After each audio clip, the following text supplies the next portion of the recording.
본문 말씀을 통해서 말씀의 목격자, 말씀의 목격자라는 제목으로 하나님의 말씀 증거하겠습니다. 여호수아 24장에 나오는 어제 살펴보았던 그 말씀과 비교했을 때 비슷한 맥락의 단어가 나왔습니다. 구약과 신약의 시간적 차이는 있었지만 그 여호수아에서 백성들이 하는 말이 이제 우리가 하나님만을 진실히 섬기겠습니다 라고 말하면서 우리가 스스로 증인이 되겠노라 라고 말했는데요. 이 증인이라고 하는 말이나 오늘 누가복음 1장에 나오는 목격자라고 하는 말이나 같은 맥락에서 살필 수가 있겠습니다. 그러면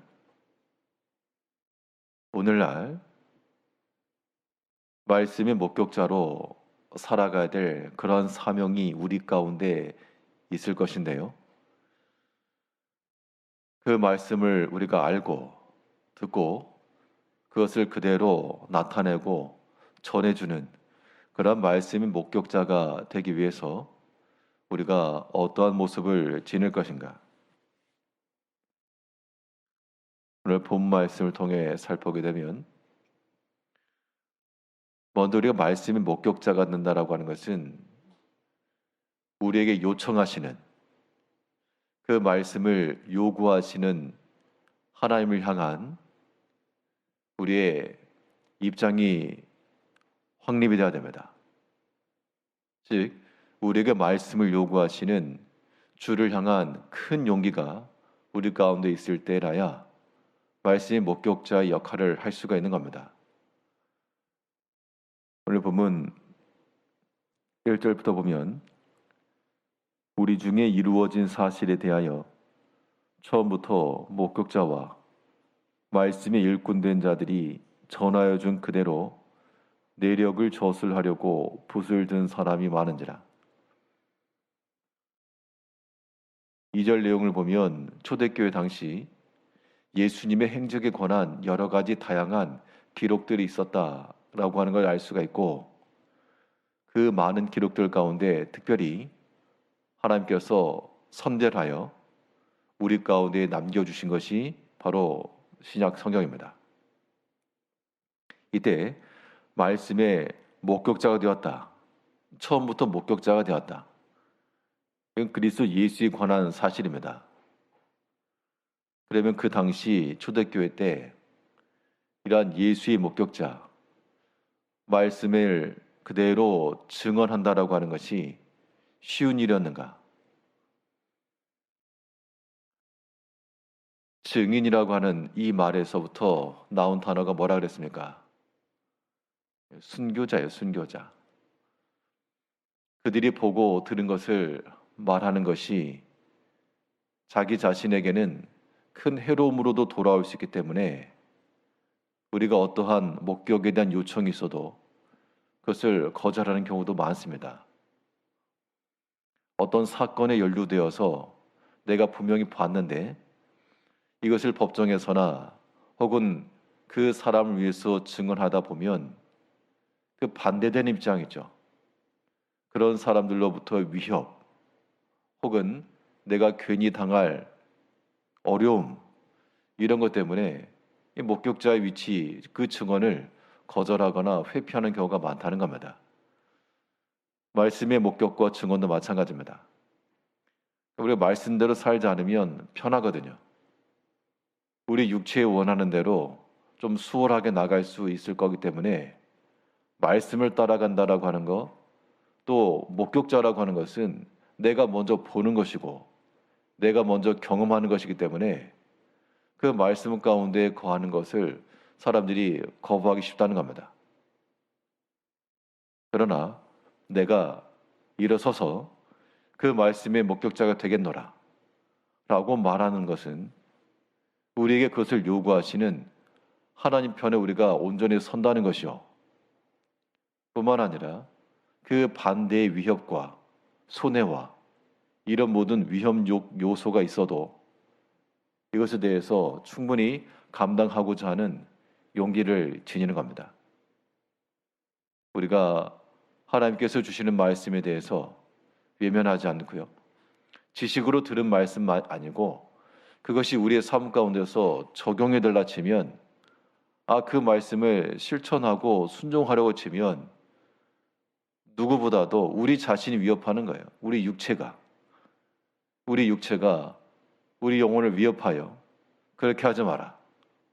그렇게 하면 내가 기분이 나쁘고 내가 싫고 내가 피곤하고 내가 아직 받아들일 마음의 상태가 안 되었고 다른 사람이 뭐라 하는 것이 아니고 우리 자신에게서부터 육체의 속삭임이 우리 모든 말씀의 증언과 목격을 회방하려 하고 위협한다는 겁니다. 이때 우리는 그 무엇보다도 우리 가운데 그러한 육체를 따라 말하는 모든 위협과 불안과 두려움이라고 하는 것들을 물리치고 그래서 여기에는 큰 용기가 필요하다 그랬습니다. 우리가 하나님 말씀의 목격자가 되고 단지 봐서 목격자가 아닙니다. 그 본 것을 증언을 해줘야 돼요. 증언을. 다른 사람들에게 이 말씀이 확실하다. 이 말씀이 분명하다. 라고 하는 것을 증언해 줘야 되기 때문에 이제 우리는 우리가 말씀하신 하나님께 온전히 합하여주고 그와 같은 마음을 품어주고 우리의 입장이 주의 입장이 되고 그런 때라야 말씀의 목격자로 살아갈 수 있다는 겁니다. 오늘 하루의 삶 동안에도 우리의 생각하는 것이나 말하는 것이나 이것이 우리 육체를 변호하지 않고 오직 하나님 입장에 서서 우리에게 말씀하신 그 주의 마음을 따라 내가 먼저 그 말씀의 은혜를 입고 그 말씀을 순종하여 그 말씀을 그대로 나타낼 수 있는 그런 말씀의 목격자들이 되어야 되겠습니다. 목격을 할 때 어떻게 말할 것인가? 오늘 본문에서 이 누가는 그가 사도는 아니었지만 자세히 미루어 살펴보았다 그랬습니다. 자세히 미루어 살펴보았고 또 차례대로 근원부터 그렇게 살펴서 이 모든 것을 이해했다는 것인데요. 우리가 말씀의 목격자가 되는 것도 바로 그러한 루트를 따라야 됩니다. 오늘 본문 3절에서 그 모든 일을 근원부터 자세히 미루어 살핀 나도 데오빌로 각하에게 차례대로 써 보내는 것이 좋은 줄 알았노니 이는 각하가 알고 있는 바를 더 확실하게 하려 함이로라. 여기서 지금 두 사람이 나오는데요. 하나는 이 누가복음을 쓰고 있는 누가와 또 이 서신을 받는 대상자, 특별히 데오빌로라고 하는 사람을 가리켰는데 그 뒤에 호칭을 보니까 데오빌로 각하여, 그 당시 높은 관직에 있었던 사람이고 또 시대적으로도 그 높은 관직에 있는 사람들이 복음을 접할 정도의 복음 전파가 있었던 겁니다. 또 이 사람이 이 일들에 대해서 전혀 모르는 것이 아니라 알고 있다는 거죠. 알고 있는 바를 더 확실하게 하려 합니다. 우리가 말씀의 목격자가 되고 증언자가 된다라고 하는 것도 마찬가지입니다. 우리가 하나님의 말씀을 살피되 자세히 살펴야 되고요.